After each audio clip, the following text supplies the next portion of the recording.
Kita sudah belajar bahwa respirasi sel dapat dipecah menjadi sekitar 3 fase.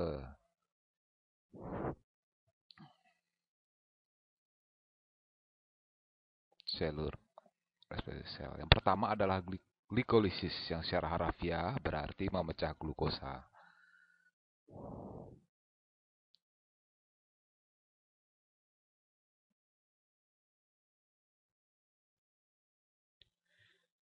Glikolisis dapat terjadi dengan atau tanpa oksigen. Jika kita tidak punya oksigen, maka kita masuk ke fermentasi. Kita akan membahasnya nanti. Dalam fermentasi dan pada manusia itu dapat menghasilkan asam laktat.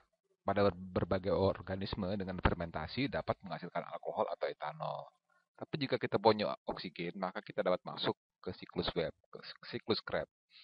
Kadang-kadang disebut juga siklus asam sitrat karena berhubungan dengan asam sitrat.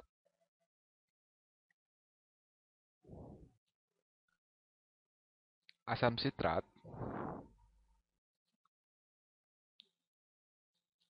ini sama seperti terdapat pada jus jeruk atau lemon. Dan dari sana kita lanjutkan ke rantai transport elektron. Dan kita pelajari dalam video pertama tentang respirasi sel, bahwa ini adalah tempat sebagian besar ATP diproduksi, meskipun menggunakan bahan baku yang keluar dari fase di sini. Sekarang apa yang ingin saya lakukan dalam video ini yaitu hanya berfokus pada glikolisis. Ini adalah tugas yang menantang karena Anda benar-benar bisa terjebak dalam gulma dan saya akan menunjukkan gulmanya dan mekanisme sebenarnya. Dan itu bisa sangat menakutkan. Saya ingin menyederhanakan supaya Anda punya cukup modal pemahaman.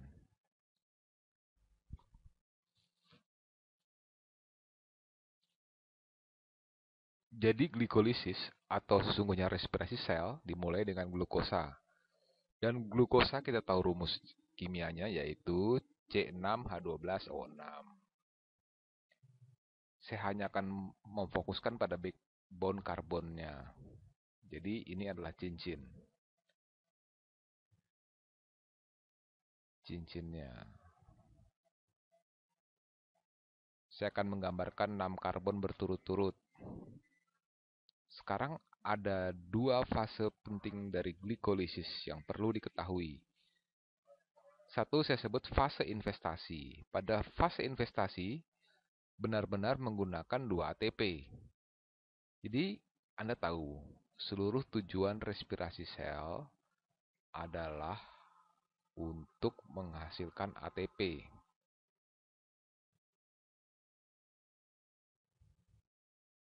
Tapi mulai dari awal saya harus menggunakan 2 ATP. Saya gunakan 2 ATP dan saya akan membelah glukosa menjadi 2-3 senyawa karbon di sini. Yang sebenarnya juga memiliki kelompok fosfat. Kelompok fosfat yang berasal dari ATP. Mereka juga punya kelompok fosfat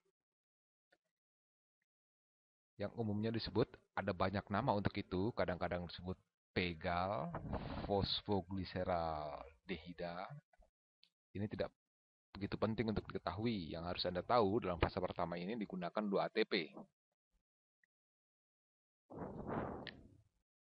Fosfogliseraldehida. Ya.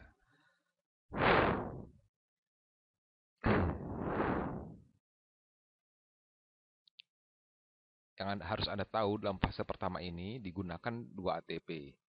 Itu sebabnya saya menyebutnya tahap investasi. Jika kita gunakan analogi bisnis, tahap investasi.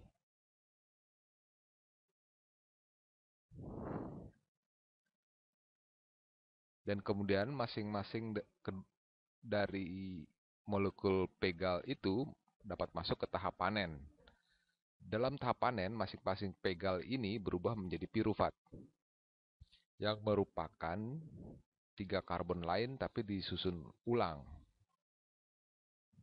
Pirufat.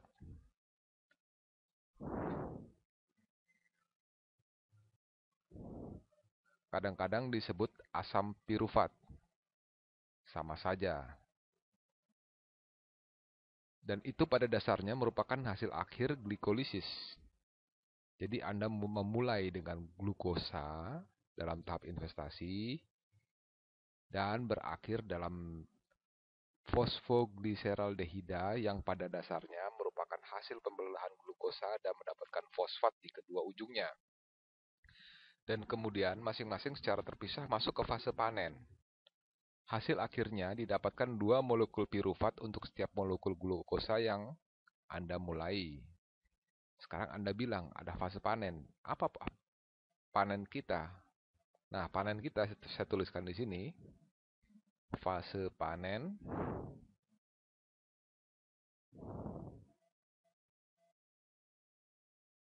Ini adalah fase panen kita. Ini fase panen kita di sini.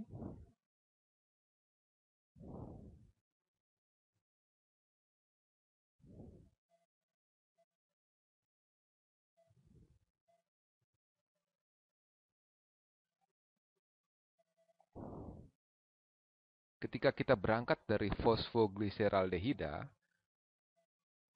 ke pirufat atau asam pirufat, kita menghasilkan 2 hal. Atau saya kira kita bisa mengatakan kita menghasilkan 3 hal. Kita memproduksi masing-masing pegal ini ke pirufat menghasilkan 2 ATP. Jadi saya akan menghasilkan 2 ATP di sana, saya akan menghasilkan 2 ATP di sini. Dan kemudian masing-masing menghasilkan 1 NADH. NADH.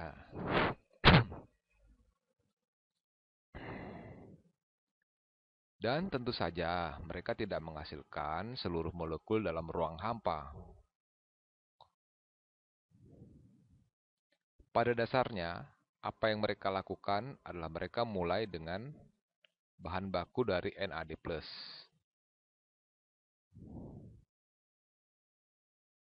Dan menguranginya dengan menambahkan oksigen.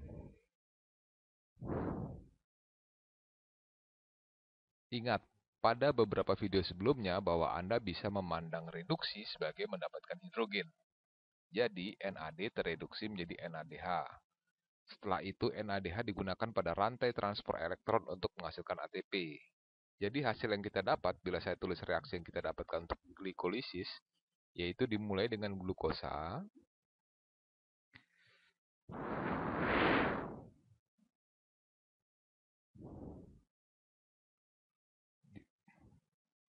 dan dibutuhkan NAD+,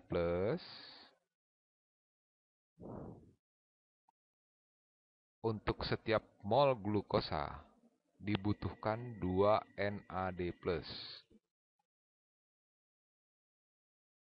Juga dibutuhkan 2 ATP. Jadi saya tuliskan semua bahan yang kita perlukan untuk permulaan.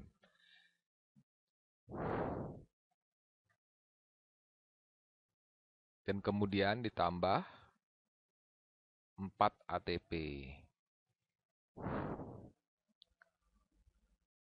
Setelah itu, setelah melakukan glikolisis, saya tuliskan ulang bagian itu di sini. 4 ADP.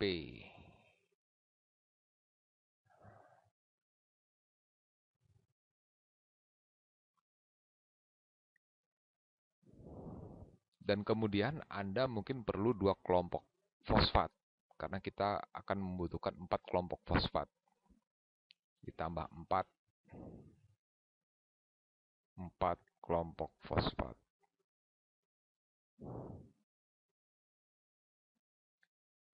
Setelah melakukan glikolisis, didapatkan 2 pirufat dan 2 NADH. NAD telah tereduksi. Ia mendapatkan hidrogen. Kita ingat kembali oil rig.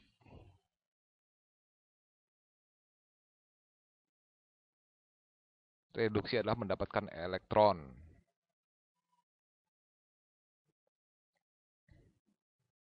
Tapi dari sudut pandang biologi, reduksi berarti mendapatkan hidrogen, karena hidrogen sangat non-elektronegatif, sehingga ia menarik elektron-elektronnya.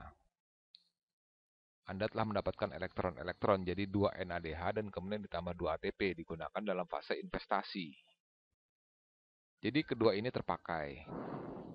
Yang tersisa adalah 2 ADP dan 2 unsur ini berubah menjadi ATP. Jadi ditambah 4 ATP, saya kira kita tidak perlu 4, kita hanya butuh hasil 2 kelompok fosfat. Karena 2 keluar dari sini dan kemudian kita perlu 2 lagi supaya 4 keluar dari sana. Gambaran besarnya adalah Anda mulai dengan glukosa, diakhiri dengan 2 pirufat. Anda menggunakan 2 ADP, Anda mendapatkan 4 ATP. Hasil bersihnya adalah 2 ATP. Hasil bersih yang didapat dari glikolisis adalah 2 ATP. Didapatkan 2 NADH yang masing-masing dapat digunakan dalam rantai transport elektron untuk menghasilkan 3 ATP.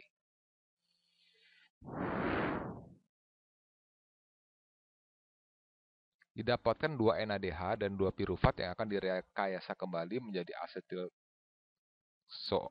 asetil-CoA yang akan menjadi bahan baku untuk siklus Krebs. Inilah hasil dari glikolisis. Jadi sekarang kita punya gambaran besarnya. Mari kita perhatikan mekanismenya. Karena ini adalah sedikit lebih menakutkan bila Anda melihatnya di sini. Kita akan melihat tema seperti yang telah saya bicarakan. Kita mulai dengan glukosa di sana. Ini adalah rantai 6. Ini dalam lingkaran, di cincin. 1, 2, 3, 4, 5, 6 karbon. Ini berjalan melalui beberapa tahap. Saya menggunakan 1 ATP di sini. Saya menggunakan 1 ATP di sana. Saya menggunakan 1 ATP di sini. Dan seperti saya katakan, ada nama lain untuk itu. Ini adalah fosfogliseraldehida. Mereka menyebutnya gliseraldehida 3-fosfat. Ini adalah molekul yang sama persis.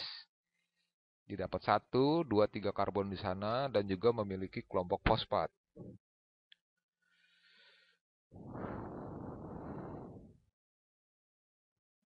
Kelompok fosfat melekat pada oksigen.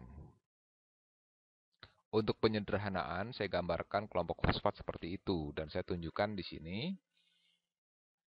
Ini adalah fosfogliseraldehida. Ini adalah struktur yang sebenarnya. Tapi saya rasa ketika Anda lihat struktur ini, akan mudah untuk kehilangan gambaran besarnya. Dan ada 2 ini. Dikatakan bahwa Anda dapat bolak-balik dengan ini dengan jenis lain dari isomer ini. Tapi yang penting adalah Anda punya 2 senyawa ini. Senyawa yang sekarang ada 3 senyawa karbon. Glukosa telah terbelah dan sekarang kita siap masuk fase panen. Ingat, ada 2 senyawa di sini. Itu sebabnya ketika mereka menggambarkan mekanisme ini, mereka menuliskan kali 2 di sana. Karena glukosa telah terpecah menjadi 2 dari molekul-molekul ini. Jadi masing-masing molekul sekarang akan melakukan ini di sini. Dan untuk setiap gliseraldehida 3-fosfat atau pegal atau fosfogliseraldehida, 1 ADP akan menjadi 1 ATP di sana. Jadi ini ditambah 1 ATP. Dalam perjalanan untuk pirufat, saat menuju pirufat, didapati lagi plus 1 ATP.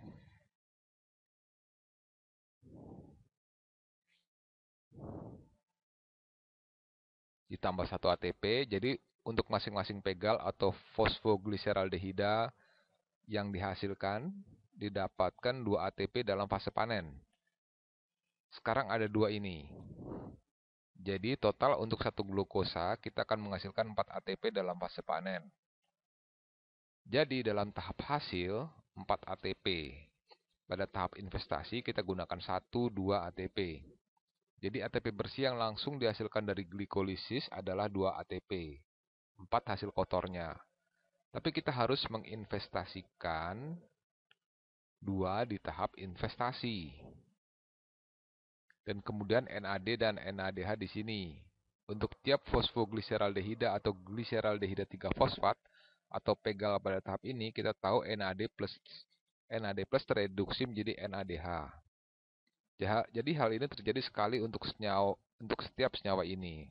Dan jelas ada dua ini. Glukosa terbagi menjadi dua unsur ini.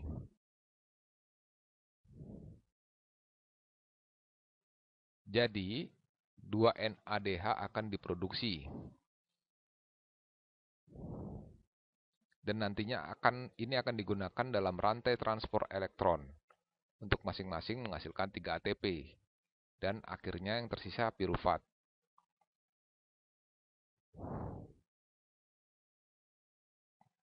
Kita dapat melihat seperti apa pirufat itu. Dan seperti yang dijanjikan, kita bisa melihat semua ikatan oksigen.